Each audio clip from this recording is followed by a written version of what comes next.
في ظل غلاء الاسعار تعالوا معايا هقول لكم ازاي تعملوا هيلثي شوبينج من غير ما تدفعوا فلوس كتير. اول حاجه هو البلاننج او التخطيط. مش هننزل نعمل شوبينج غير لما نبقى محددين احنا هنطبخ ايه لمده اسبوع كامل، وهنشوف الاول ايه الحاجات اللي موجوده عندنا في البيت اللي هنزود عليها. مهم قوي ان احنا قبل ما ننزل نعمل شوبينج ان احنا نفتح التلاجة ونفتح الفريزر ونشوف ايه هو البروتين اللي موجود عندنا ونزود عليه ونلاقي له طرق مختلفه ان احنا نعملها بيه. نركز ان يومين في الاسبوع ان احنا نكون فيجيتيريان او نباتيين، يعني مش لازم كل يوم ناكل لحمه وفراخ وسمك. البقوليات مهمة قوي ولازم ندخلها في وجباتنا، سعرها هيكون اقل من البروتين وكمان غنية بالقيم الغذائية وفيها بروتين عالي وكمان بتشبع قوي. زي ايه؟ زي العدس وزي الحمص وزي الفول.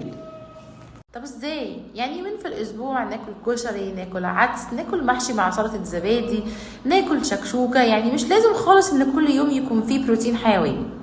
وطبعا يا سلام لو نقلل من استهلاكنا للحوم الحمراء اللي بقى سعرها غالي ونستبدلها بالاسماك. كل واحد يجيب السمك اللي هو بيحبه، سمك بولتي، سمك بوري، ماكريل، سردين، تونة، على الاقل من مرة لمرتين في الاسبوع. وبما انني بنصحكم دايما ان لازم كل يوم يكون فيه سلطه، وفي ظل غلاء الاسعار فهنركز اكتر على الجرينز، الحاجات الخضراء، كابوتشي، جرجير، نعناع، بقدونس، كرفس، شبت.